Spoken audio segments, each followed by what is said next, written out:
Guys, I'm coming back from paradise like this. Everyone there is talking about AI agents. How is it? I'm gonna go train in AI.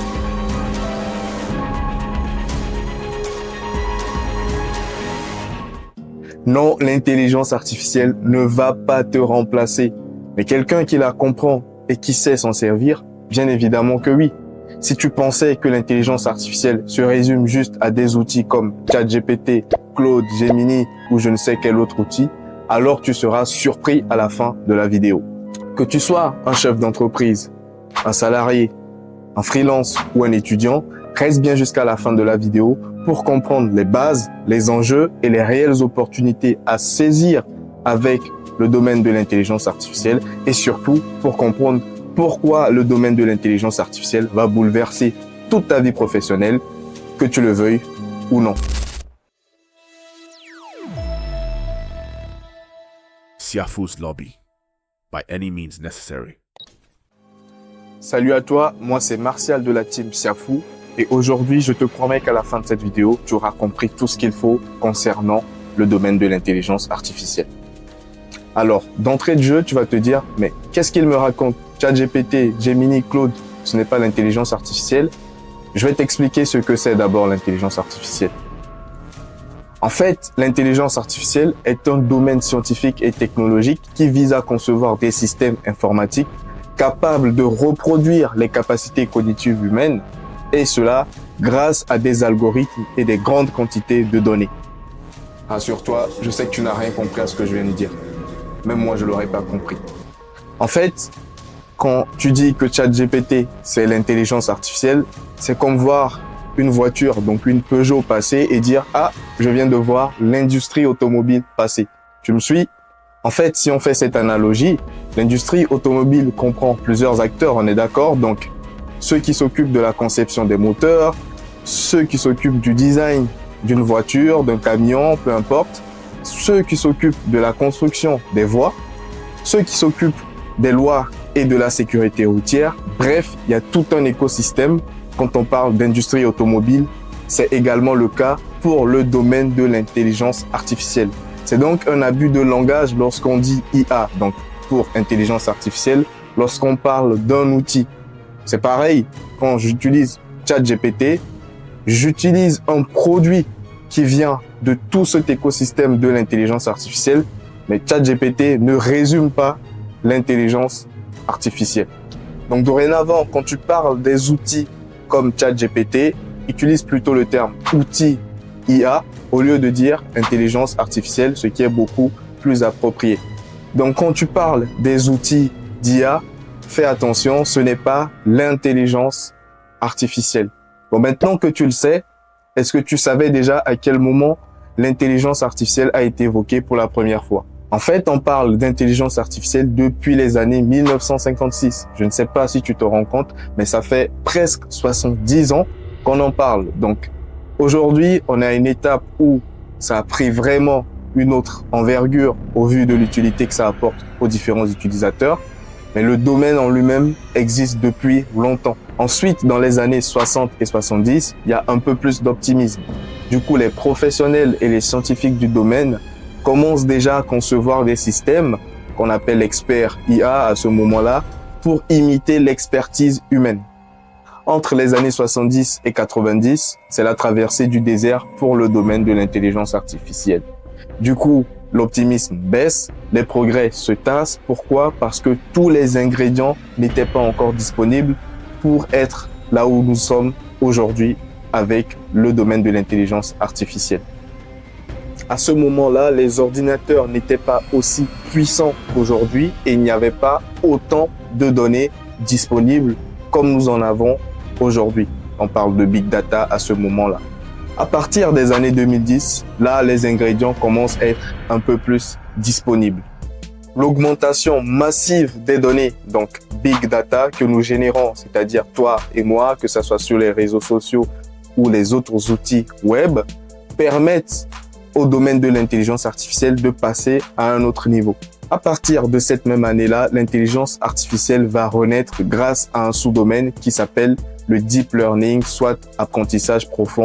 Je vous l'expliquerai dans la suite de la vidéo. En fait, ces différents ingrédients et ces petits bouleversements à partir des années 2010 vont vraiment favoriser une avancée colossale pour qu'on en arrive là aujourd'hui. Et depuis 2020, on observe une explosion comme jamais vue auparavant de l'intelligence artificielle dans tous les aspects de notre quotidien. Grâce au lancement du modèle GPT-3 en 2020 et au lancement de l'outil ChatGPT en 2022, l'IA est rendue accessible pour tous.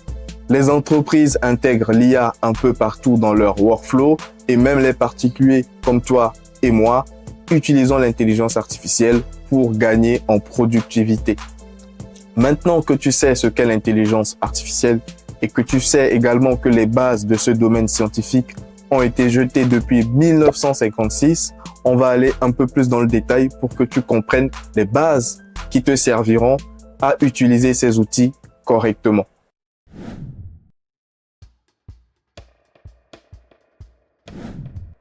Même si tu n'avais pas retenu et compris la définition de l'intelligence artificielle, crois-moi, à la fin de cette présentation, tu auras compris le nécessaire et pouvoir l'expliquer à tes salariés, à tes collègues ou à tes amis.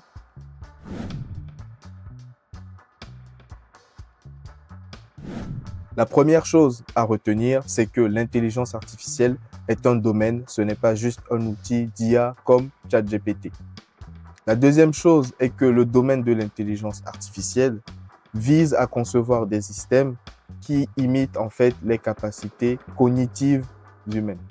Une fois que tu as retenu ces deux aspects-là, on va pouvoir faire une analogie entre le domaine de l'intelligence artificielle et l'industrie automobile. À quoi as-tu pensé directement lorsque j'ai évoqué le terme industrie automobile?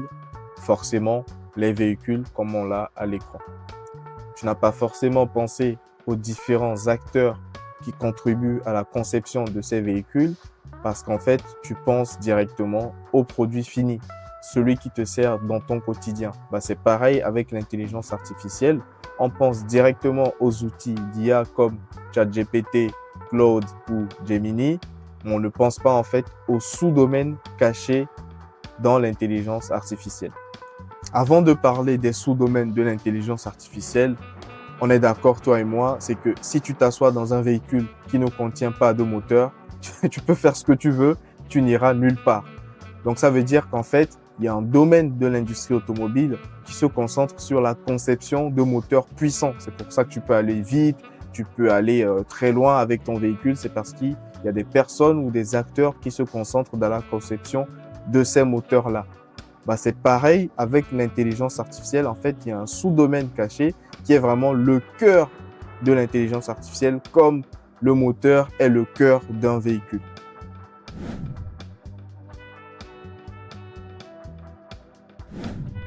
Du coup, à la base de ce vaste domaine de l'intelligence artificielle, on retrouve un sous-domaine principal qui s'appelle machine learning. En français, ça s'appelle apprentissage automatique.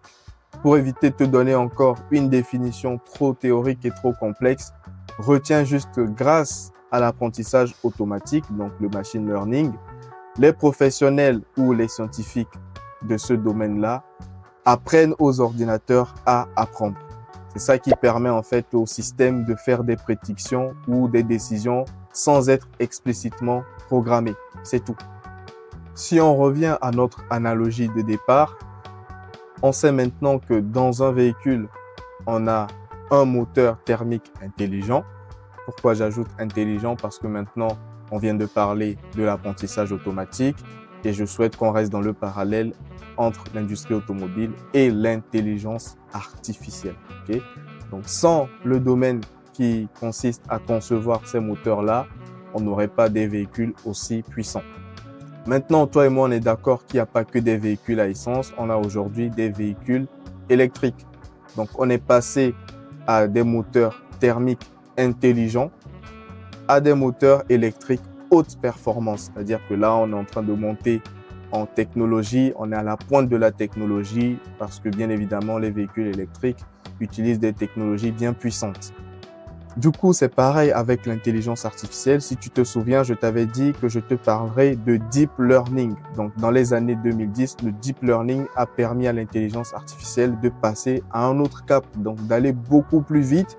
Donc, le deep learning, je l'ai représenté par ce moteur électrique haute performance. C'est celui-là qui a permis à l'intelligence artificielle d'être au niveau où nous sommes actuellement.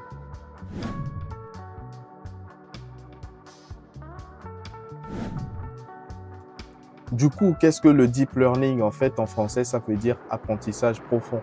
Donc, tu as l'intelligence artificielle tout en haut. Ensuite, tu as le machine learning. Et dans le machine learning, tu as le deep learning, en français, apprentissage profond. En fait, c'est un sous-ensemble qui utilise des réseaux neuronaux artificiels pour apprendre à partir de grandes quantités de données complexes. Tu sais qu'en fait, il n'y a pas que des données texte, il y a des données images, des sons, des vidéos comme celle que tu es en train de regarder. Donc, en gros, c'est un sous-domaine du machine learning qui s'inspire des réseaux neuronaux artificiels. N'oublie pas, l'intelligence artificielle à la base, c'est un domaine qui imite les capacités cognitives humaines. Donc, en fait, ce concept de deep learning est venu tout révolutionner dans le domaine de l'intelligence artificielle.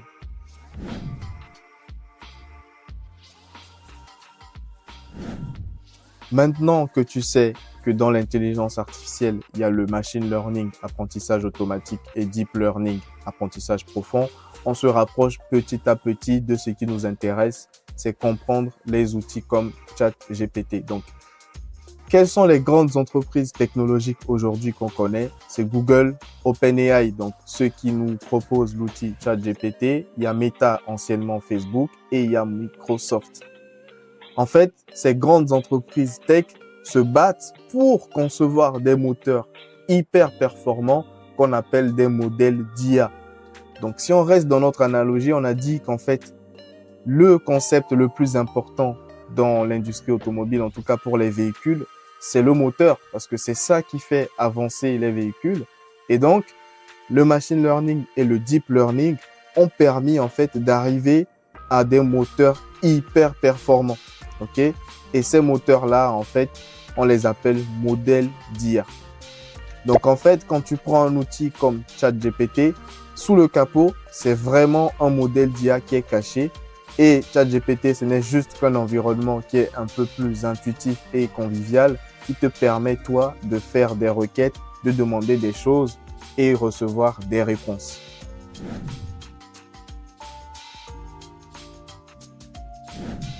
Je pense que maintenant, tu as compris que les outils comme ChatGPT ont sous le capot des modèles d'IA génératifs que j'ai représentés ici par un moteur. Et en fait, tu t'imagines bien que du coup, les véhicules qui sont utilisés pour la Formule 1 n'utilisent pas les mêmes moteurs que tu utilises dans ta Peugeot. Ben, c'est pareil en fait. Dans les modèles d'IA génératifs, on en retrouve un qui est ultra spécialisé et qui a permis l'avancée de ChatGPT. C'est le modèle d'IA génératif qu'on appelle LLM ou LLMs au pluriel. Et ça veut dire Large Language Models. Et en français, ça veut dire grand modèle de langage. En fait, ce sont les LLMs qui permettent de générer du texte, traduire, résumer, répondre à des questions, analyser des sentiments, bref, tout ce que tu as à faire avec ChatGPT.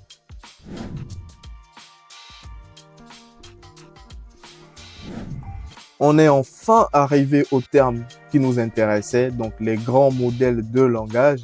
Et parmi eux, on a celui que fournit l'entreprise américaine OpenAI, donc c'est GPT 4.1, l'entreprise Google qui fournit Gemini 2.5 Pro, l'entreprise Anthropic qui fournit le Claude Opus 4, l'entreprise chinoise qui fournit DeepSeek R1, l'entreprise française qui fournit Magistral Medium, donc l'entreprise s'appelle Mistral. Bref, il y en a plusieurs, donc je ne vais même pas vouloir tous les citer, je ne peux pas faire de liste exhaustive.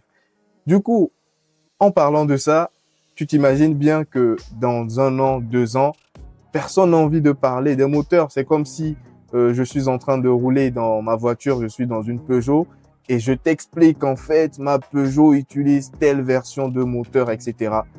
Clairement, on s'en fout.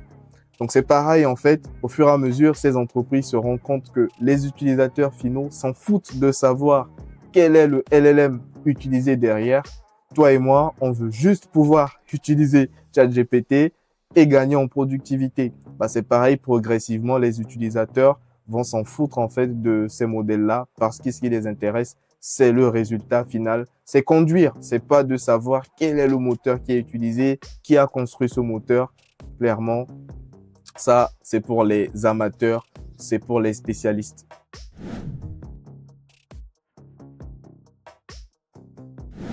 Je suis sûr, pendant que j'étais en train d'énumérer ces différents moteurs, donc en parlant de véhicules, mais de LLM en parlant d'intelligence artificielle, tu t'es dit, oula, c'est quoi ces nombres-là? C'est bizarre. Même moi, je trouve ça un peu compliqué et c'est difficile même de les retenir, bon, quasi impossible de toute façon. OK? Donc, qu'est-ce qui se passe? Pourquoi il y a ces types de noms? C'est juste qu'en fait, lorsque ces fabricants de moteurs, donc de LLM, mettent à jour leurs modèles, lorsque les modèles sont entraînés sur de nouvelles quantités de données, en fait, ils vont mettre à jour le nom, donc mettre à jour la version. OK? Et toi, ça te permet, si tu le veux, si tu as envie de comprendre plus comment ça fonctionne, ça te permet de regarder, est-ce que j'utilise le dernier moteur ou non? Mais c'est un peu technique. Tu n'as pas besoin de savoir quel moteur tu utilises. De toute façon, dans l'outil final ChatGPT, ils mettent toujours à disposition le dernier modèle et ça te permet d'avoir les meilleures performances. C'est pareil quand tu achètes une voiture, tu achètes selon l'année, quoi. Tu achètes une voiture de 2020, tu sais qu'elle aura telle performance, telle technologie. Mais si tu achètes une voiture de 2006, tu n'auras pas forcément la même chose. C'est pareil avec ces histoires de version de moteur.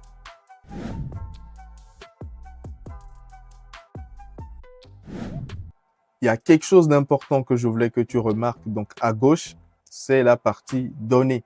Donc, quand on parle de LLM, donc grand modèle de langage qui n'est que un type de modèle d'IA générative, il faut que tu comprennes que le terme grand fait appel en fait à la notion du nombre, de la quantité de données phénoménales qui a été utilisée pour entraîner ces modèles d'IA génératifs. Parce que si tu suis le fil de tout ce que je te dis depuis, c'est qu'en fait, ces systèmes apprennent à réagir comme le cerveau humain et donc on leur a fourni une quantité phénoménale de données. Et c'est pour cela que quand tu leur poses des questions, tu arrives à obtenir des réponses sur pratiquement tous les domaines de la vie. OK? C'est parce que nous, humains, nous avons laissé traîner énormément de données sur Internet et c'est grâce à ça que les grandes entreprises ont réussi à entraîner leurs modèles. Il y a également quelque chose qu'il ne faut pas oublier. Pour ton moteur de véhicule, tu utilises toujours de l'huile à moteur de qualité. C'est pareil avec les modèles d'IA générative comme les LLMs, on utilise une qualité de données impeccable. Sinon, si tu utilises ChatGPT, tu vas retrouver des réponses qui ne sont pas cohérentes, qui ne sont pas qualitatives et donc tu n'aurais pas envie d'utiliser ces outils-là. Donc c'est pour ça que les fabricants de ces modèles d'IA générative ne jouent pas avec la qualité des données qu'ils utilisent. La qualité des données, en fait, influe directement sur la performance du moteur. Mais du coup, pour que les modèles d'IA génératifs puissent traiter cette quantité phénoménale de données, il y a eu des technologies qui ont été utilisées, il y a eu du matériel qui a été utilisé auquel toi, tu ne vas pas penser. Mais ce matériel-là ou ces puces qui sont utilisées pour faire tous les calculs de traitement de ces données, en fait, sont fournis par des entreprises comme NVIDIA.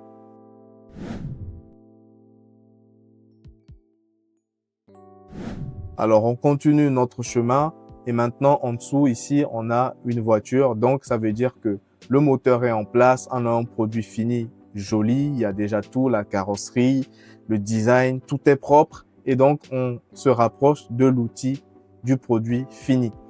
Et donc, ça dépend des différents cas d'utilisation. Donc, on peut utiliser le produit fini, donc avec le moteur à l'intérieur pour faire des diagnostics médicaux. Donc, en fait, l'IA peut être utilisée pour la partie médicale, mais partie santé. On peut également utiliser l'IA dans les systèmes de recrutement, donc de ressources humaines. Et par exemple, on peut utiliser également l'IA sur les sites de vente en ligne. Donc, par exemple, Amazon va mettre en place un outil IA qui te permet en même temps de poser des questions, d'avoir des détails sur les produits et aussi de te recommander correctement les produits pour que ton expérience soit fluide. Donc, de cette façon-là, on commence à voir comment ces différents outils IA peuvent être utilisés dans différents domaines. Alors, du coup, qui est-ce qui va conduire une voiture? C'est nous, les humains.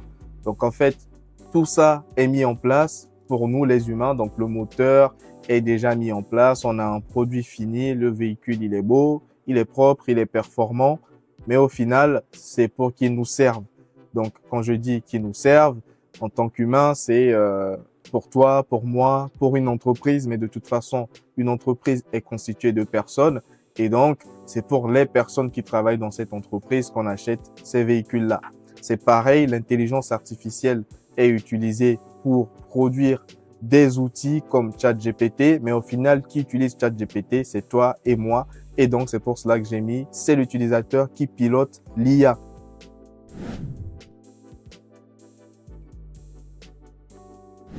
Ça y est, on est à la fin de notre schéma.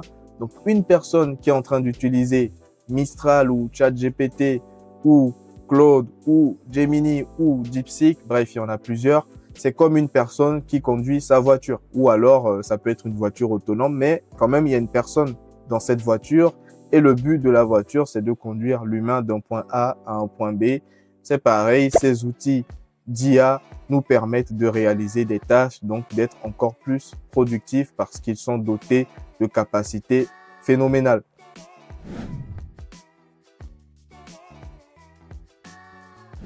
On n'allait quand même pas terminer notre schéma sans parler d'éthique, de RGPD et de sécurité.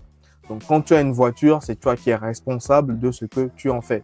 Donc, si quelqu'un conduit sa voiture et cause un accident, ce n'est pas sa voiture qui est en cause, ce n'est pas forcément le constructeur de la voiture, mais c'est directement lui.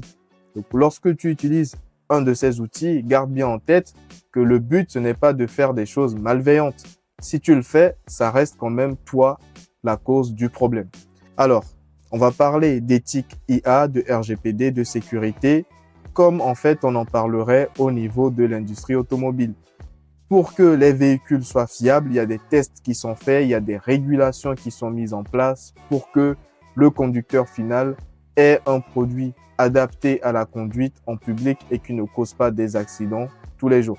Donc pareil, au fur et à mesure, dans le domaine de l'intelligence artificielle, il y aura forcément des acteurs qui vont au fur et à mesure mettre en place des règles de sécurité pour qu'il n'y ait pas de problématiques graves au niveau de la société.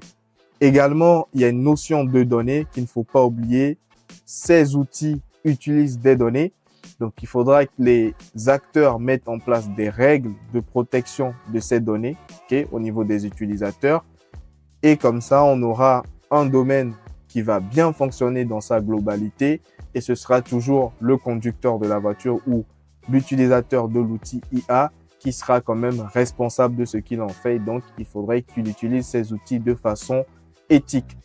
Voilà, on a fait vraiment un long chemin. Donc, si je dézoome un petit peu cet écosystème, on retrouve quelque chose qui ressemble à ça.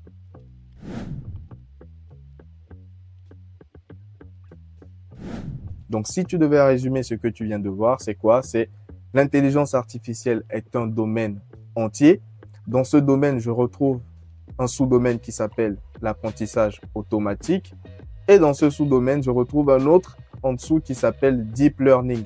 Et c'est grâce à ces différents domaines scientifiques ou technologiques qu'on retrouve tout cet écosystème-là dans lequel les entreprises viennent jouer pour produire des produits finis comme des voitures. Et dans notre cas, ce sont les outils IA comme ChatGPT et que les utilisateurs doivent utiliser de façon éthique. Donc, tu peux prendre en capture l'image. En tout cas, tu fais une petite capture d'écran et je pense que ça te servira à chaque fois que tu auras besoin de comprendre ce qu'est l'intelligence artificielle ou alors de l'expliquer à d'autres personnes.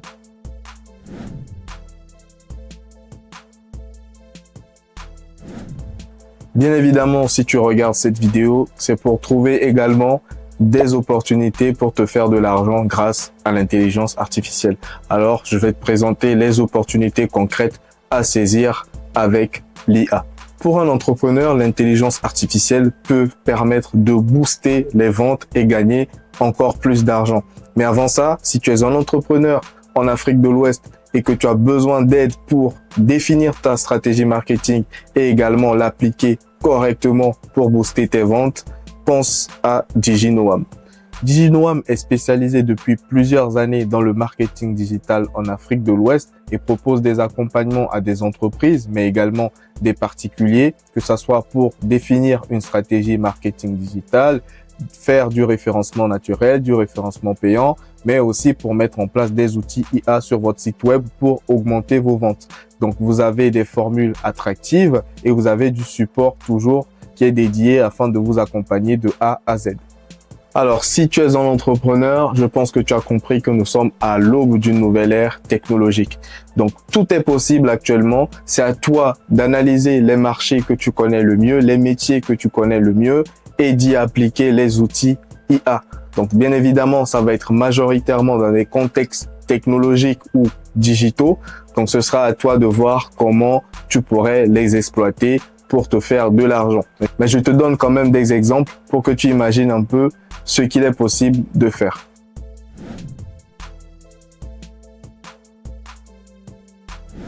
Dans le domaine de la médecine et de la santé, par exemple, tu pourrais t'entourer de professionnels qui connaissent le métier, donc comme des médecins, et également de développeurs pour déployer des applications qui pourraient faire gagner du temps à des patients ou à des médecins. Pour un patient, par exemple, ça pourrait être l'aide lors de la partie de diagnostic. Donc, ça veut dire lorsqu'ils veulent faire des consultations, souvent, ça va être pour avoir des conseils et savoir quels sont les premiers gestes à adopter. Donc, ça, c'est des choses qui peuvent être automatisées et qui peuvent être suivies directement également par des médecins. Tu pourrais également mettre en place une application qui permet à des médecins de passer à une vitesse supérieure lors de l'analyse des données, par exemple au niveau des résultats de scanner, pour détecter plus vite des cancers, des tumeurs, des choses qui peuvent être parfois négligées, qui peuvent être oubliées, pas forcément parce que le médecin n'est pas compétent, mais peut-être dû au contexte dans lequel il est en train d'évoluer.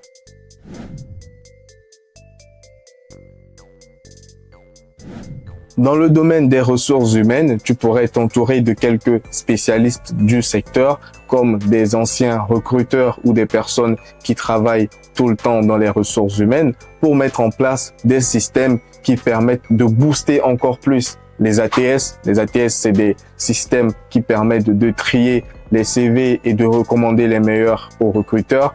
Bref, tu pourrais t'intéresser à ce domaine-là pour l'automatiser et le rendre encore meilleur pour éviter les biais lorsque les ATS fonctionnent.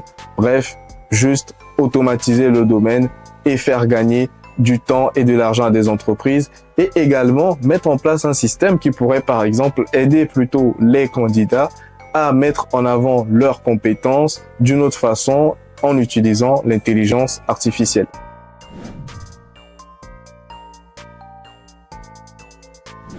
Dans le domaine du commerce et du marketing, là, il y a vraiment plein d'applications possibles.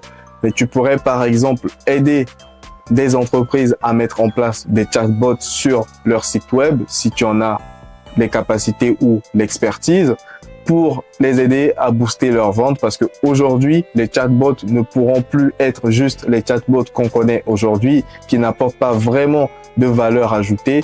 Ça pourrait être vraiment des chatbots alimentés au système IA que nous connaissons aujourd'hui, afin d'accompagner l'utilisateur dans tout son parcours, de répondre à ses questions, de lui recommander des produits adaptés aux questions ou à la conversation qu'il est en train d'avoir avec le chatbot. Bref, ça peut multiplier les ventes. Donc, c'est à toi de voir le secteur ou la niche que tu souhaites exploiter. Mais dans ce cas-là, tu peux faire gagner beaucoup d'argent à des gens et du coup, toi-même te permettre de te générer des revenus en fonction de tes compétences.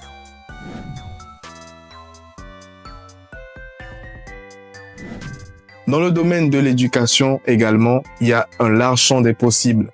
Aujourd'hui, il y a un bouleversement au niveau de l'économie de la connaissance parce que Avant, les humains avaient défini l'accumulation de connaissances comme de l'intelligence, ce que je ne trouve pas pertinent. En tout cas, aujourd'hui, l'intelligence artificielle, le domaine dans sa globalité, est en train de bouleverser ces fondements de la société.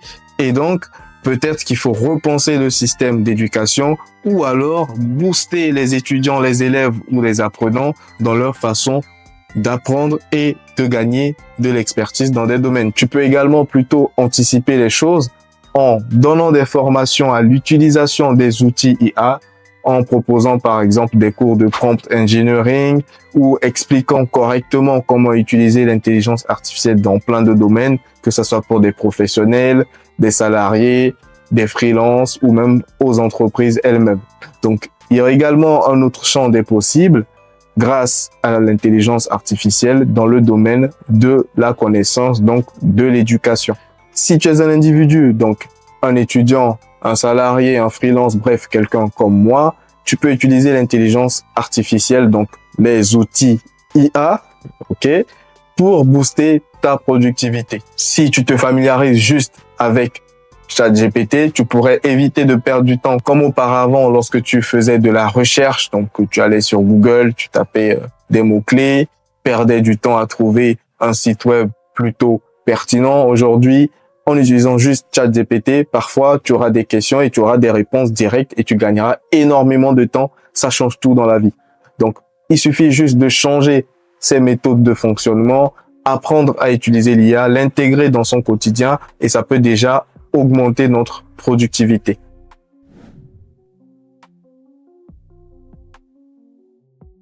Dans une précédente vidéo, j'avais parlé d'automatisation, par exemple. L'intelligence artificielle combinée à l'automatisation, donc les outils IA combinés au no-code, peuvent permettre en tout cas de booster également la productivité, que ça soit pour des tâches personnelles ou dans le cadre professionnel comme pour un salarié ou un freelance. J'aimerais terminer sur un point que je juge tellement important et je viens à peine d'en parler, c'est l'économie de la connaissance. Aujourd'hui, tout est bouleversé dans ce domaine. Qu'est-ce que l'intelligence? Est-ce que l'intelligence, c'est accumuler les connaissances? Non, parce qu'aujourd'hui, on a des outils IA qui sont capables d'être très bons dans plusieurs domaines à la fois. Donc déjà, on peut dire que certains postes juniors, en tout cas dans le monde professionnel, sont grandement menacés lorsqu'on sait qu'une intelligence artificielle ou un outil IA est capable de remplacer cette personne.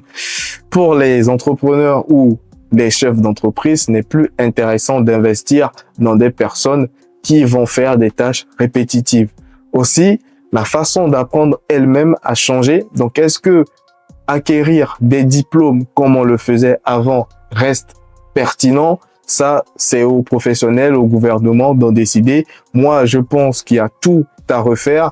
Par exemple, lorsque je me formais dernièrement à un domaine bien précis, j'ai commencé en utilisant juste les cours qui m'étaient fournis. Puis après, j'ai fait une seconde partie avec un assistant IA. Je peux vous dire que la deuxième partie était vachement plus intéressante et j'étais complètement immergé dans mon apprentissage. Pourquoi? Tout simplement parce que à chaque fois que je lisais un paragraphe ou une partie qui me semblait pas très claire, j'avais directement un assistant à qui je posais la question en lui indiquant de m'expliquer cela tout en l'adaptant à ma façon de réfléchir et à faire des connexions avec les informations qu'on me transmet. Quand vous êtes à l'école, on vous apprend quelque chose, vous n'avez même pas le temps de digérer et vous n'avez même pas la capacité de poser la question au professeur, juste peut-être parce qu'il n'a pas envie de répondre ou juste peut-être parce qu'il ne maîtrise pas le sujet et vous apportera une réponse qui n'est pas claire. Mais aujourd'hui, avec les assistants IA qui ont une connaissance quand même plutôt générale et très intéressante parce qu'ils ont ingurgité énormément de données, vous êtes en capacité de mettre en place un assistant IA, vous le promptez correctement pour qu'il soit adapté à vos besoins et donc vous pouvez apprendre 10 fois plus vite. Franchement, dans une prochaine vidéo, je vous montrerai comment faire. Donc, en gros, vous avez compris, je n'ai rien dit de précis. Pourquoi? Parce qu'en fait, nous ne sommes qu'à l'aube d'une nouvelle révolution. Je ne vais pas vous vendre de rêves et vous dire que vous allez devenir riche grâce au domaine de l'intelligence artificielle, mais tout simplement ce que je voulais que vous compreniez, c'est que tout est possible à cet instant même. Donc, en fait, c'est juste à vous d'analyser votre contexte et de voir comment vous pouvez bénéficier de cette nouvelle technologie. Donc, personne ne peut vous dire ce qu'il faut faire concrètement parce que les entreprises en elles-mêmes sont en train d'observer, elles ne comprennent pas ce qui se passe, ça va tellement vite. Les particuliers comme nous découvrent tous les jours des nouvelles fonctionnalités. Donc, c'est juste à vous d'observer, peut-être de prendre du temps et comprendre ces outils. Et après, le champ des possibles est tellement vaste. Donc, il n'y a que vous qui pouvez être votre propre limite.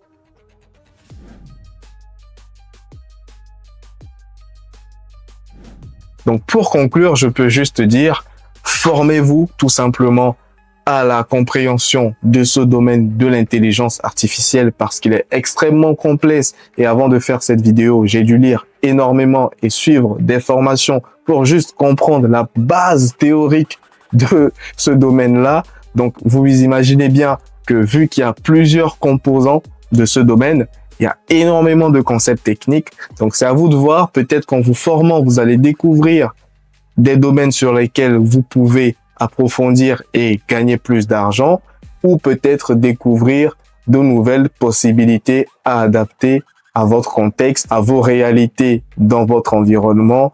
Bref, formez-vous tout simplement. Avant de se quitter, j'ai vraiment envie de savoir ce que vous pensez du domaine de l'intelligence artificielle. Franchement, je suis bluffé tous les jours par ce que je peux faire avec les outils dopés à l'intelligence artificielle. Et j'ai envie de savoir comment vous l'utilisez, ce que vous pensez que vous pouvez faire avec, ou alors comment vous voyez le futur d'ici 2 ans, 3 ans ou 5 ans avec le domaine de l'intelligence artificielle. Et si vous êtes aussi contre le domaine de l'intelligence artificielle, j'aimerais bien savoir en fait pourquoi et comment vous pensez qu'on pourrait faire pour améliorer son utilisation parce que de toute façon, on n'est pas prêt de débrancher les systèmes d'intelligence artificielle. Faites-le moi savoir au numéro qui s'affiche en bas, c'est la team Siafouz Lobby, ou alors dans les commentaires et je serai ravi de discuter de tout ça avec vous. Et bien évidemment, on se retrouvera dans une prochaine vidéo pour discuter des évolutions technologiques ou également parler de business qui peut se faire dans le domaine du digital. N'hésitez pas également à me mettre en commentaire les sujets que vous aimeriez que j'évoque.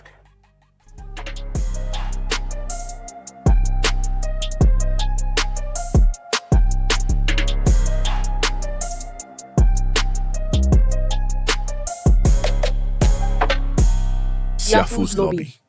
By any means necessary.